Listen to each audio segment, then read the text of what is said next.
Hello guys, मैं हूं नवीन और आज शुरू करते हैं हमारा व्लॉग। और जैसा कि मैंने आप लोगों को बोला था, हर 2 दिन पे एक व्लॉग मैं ले आऊँगा। तो आज भी जो है एक व्लॉग जो है मैं आप लोगों के लिए ले आया हूं। और इस व्लॉग में जो है ना, हम नॉर्मल बातें ही करेंगे। यूजुअली क्या होता है कि जब भी हम व्लॉग स्टार्ट करते हैं, जैसे अभी मैंने स्टार्ट किया हुआ है व्लॉग, तो मुझे बिल्कुल समझ नहीं आ रहा है कि किस तरीके से चीज़ें करनी है, क्या बातें करनी चाहिए आप लोगों से, और किस तरीके से जो है मैं व्लॉग को एक तरीके से आप लोगों के एंजॉय लायक, एक एंटरटेनमेंट लायक जो है इसे बना सकता हूँ। ठीक है, तो मैं उसी के ऊपर काफ़ी सारी रिसर्च कर रहा हूँ। साथ ही साथ आप लोगों को पता तो होगा ही कि मेरा एक फ़ाइनेंस का चैनल है, उसके ऊपर भी बहुत ज़्यादा मुझे काम करना होता है। तो आज भी एक वीडियो उसमें आने वाली है मेरी। उस पर भी काम करना होता है, इस पर भी काम करना होता है, दोनों पे ही मैं ऑल टाइम काम करता रहता हूँ। ठीक है, और साथ साथ एक ऑफिस है, एक जॉब मैनेज करनी है, ये सारी चीज़ें हैं। तो साथ में आप लोगों को जर्नी दिखाऊंगा। मैं अभी 3-4 महीनों में ना अपना कुछ स्टार्ट करने की सोच रहा हूँ। तो मेरे पास 2 ऑफ़र्स हैं। एक तो मेरे पास अपना ऑफिस तो है ही, जिसमें जॉब मैं कर रहा हूँ, और साथ साथ एक EY का भी ऑफ़र आया है, EY GDS का, टैक्स एनालिस्ट का। मुझे वो छोड़ना पड़ेगा अभी ऑफ़र, क्योंकि अपना कुछ स्टार्ट करना है तो ऑब्वियसली मुझे अपना कुछ कहीं तो सैक्रिफाइस करना ही पड़ेगा। ऐसे मैं नहीं कर सकता कि बिल्कुल ही मैं ब्लंटली जो है जॉब के पीछे भागता रहूँ और साथ में कहूँ कि मेरा बिज़नेस भी चल जाएगा।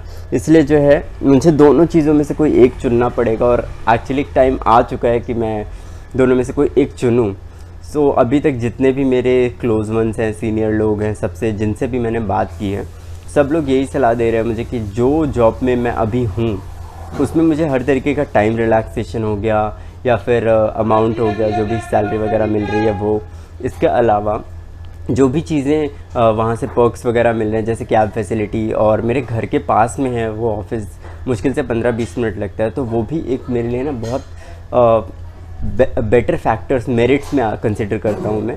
जैसे अगर मैं अपना बिज़नेस स्टार्ट करता हूँ या अपना कोई भी ऑर्गेनाइजेशन स्टार्ट करता हूँ, तो 9 to 3 का टाइम मुझे फ्री मिल जाएगा। उस टाइम पर 6 आवर्स अगर मैं किसी बिज़नेस को देता हूँ तो ऑब्वियसली उतना इनफ होगा एक बिज़नेस को स्टार्ट करने के लिए, है ना, उतना तो मैं दे सकता हूँ। बट अगर मैं कोई ऑर्गेनाइजेशन ज्वाइन कर लेता हूँ जो यहाँ से 2 घंटे लगते हैं मुझे आने जाने में, तो फिर बहुत प्रॉब्लम्स होंगी। और इतना तो मुझे भी प्रैक्टिकली अगर देखा जाए तो इतना तो मुझे समझ में आ रहा है कि मैं बिज़नेस को टाइम नहीं दे पाऊँगा, जो कि मेरी प्रायोरिटी है। अगले 10 इयर्स में बिज़नेस ही करना है, मतलब मैं जॉब नहीं कर सकता, किसी भी हालत में नहीं करूँगा मैं, ये चीज़ तो क्लियर है।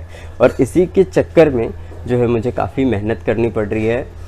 और मतलब ये सैक्रिफाइस इतना भी इजी सैक्रिफाइस नहीं है। आप समझ सकते हैं कि मिडिल क्लास लड़के के लिए EY का ऑफ़र मिलना, एक अच्छा पैकेज मिलना, इतनी छोटी चीज़ नहीं होती है सैक्रिफाइस करना। लेकिन फिर भी मैं सैक्रिफाइस करने जा रहा हूँ, और अपने ड्रीम्स के लिए कहीं ना कहीं तो मुझे चीज़ें छोड़नी पड़ेंगी। कुछ पाना है तो कुछ ना कुछ तो छोड़ना पड़ेगा। तो उसी सिद्धांत के साथ, इसी रूल के साथ जो है मैं आगे बढ़ रहा हूँ। मेरे पास ऑफ़र तो आ चुका है, और 8 जुलाई से जॉइनिंग भी है। और वही है, मतलब मेरी जॉब भी चल रही है, और 8 जुलाई से मैं जॉइनिंग नहीं कर सकता क्योंकि नोटिस पीरियड भी सर्व करना पड़ेगा। और अगर मैं ज्वाइन करता हूँ तो बहुत सारे डीमेरिट्स हैं। तो यही सब चीज़ें हैं।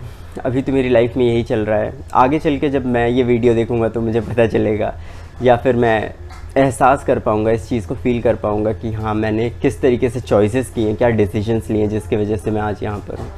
हो सकता है कई बार सेल्फ डाउट भी आ जाता है कि मैं कर पाऊँगा, नहीं कर पाऊँगा, जो भी बिज़नेस में स्टार्ट करने की कोशिश कर रहा हूँ, क्या वो सक्सेसफुल होगा या नहीं होगा। कल को जिनके साथ मैं EY में ज्वाइन करने वाला हूँ, वो लोग जो है आगे निकल जाएंगे। मतलब होता है ना, अपने माइंड में फ़ील होता है कि यार ऐसा ना हो जाए कि दोस्त आगे निकल जाए, हम पीछे रह जाएं। सुना तो होगा ही आपने 3 इडियट्स में वो जो कहानी है, वो जो बातें हैं कि दोस्त पीछे रह जाए तो बुरा लगता है, लेकिन आगे चला जाए तो ज़्यादा बुरा लगता है। तो वही सेम सिनारियो है माइंड में मेरे, यही चल रहा है कि यार ऐसा ना हो कि मैं करियर को छोड़ करके बिज़नेस के पीछे जा रहा हूँ, तो ऐसा ना हो कि आगे चल के मैं रिग्रेट करूँ। वैसे तो चांसेस कम ही है कि मैं रिग्रेट करूँगा, क्योंकि जो भी डिसीजंस मैंने लिए आज तक, रिग्रेट तो मैं करता नहीं हूँ। बट फिर भी एक मन में आ जाती है चीज़ें, सेल्फ डाउट भी आता है, क्योंकि अभी तक कुछ स्टार्ट किया नहीं है मैंने। तो ये भी है कि किस तरीके से होगा, कितना सक्सेसफुल होगा, कितना नहीं होगा, कितना आगे जा पाऊँगा, कितना नहीं जा पाऊँगा। ये सारी चीज़ें ना अभी मिस्ट्री बनी हुई हैं। जैसे जैसे टाइम जाता जाएगा वैसे वैसे आप लोगों को पता चलता जाएगा कि मैं क्या कर रहा हूँ, है ना। तो आप लोग को अपडेट देता रहूँगा। आज की वीडियो के लिए इतना ही। आप लोग कुछ सजेशन देना चाहें तो डेफिनेटली दे सकते हैं। मैं आप लोगों को ना और भी डिटेल में ये बताऊँगा नेक्स्ट वीडियो में, ठीक है। So thank you so much guys.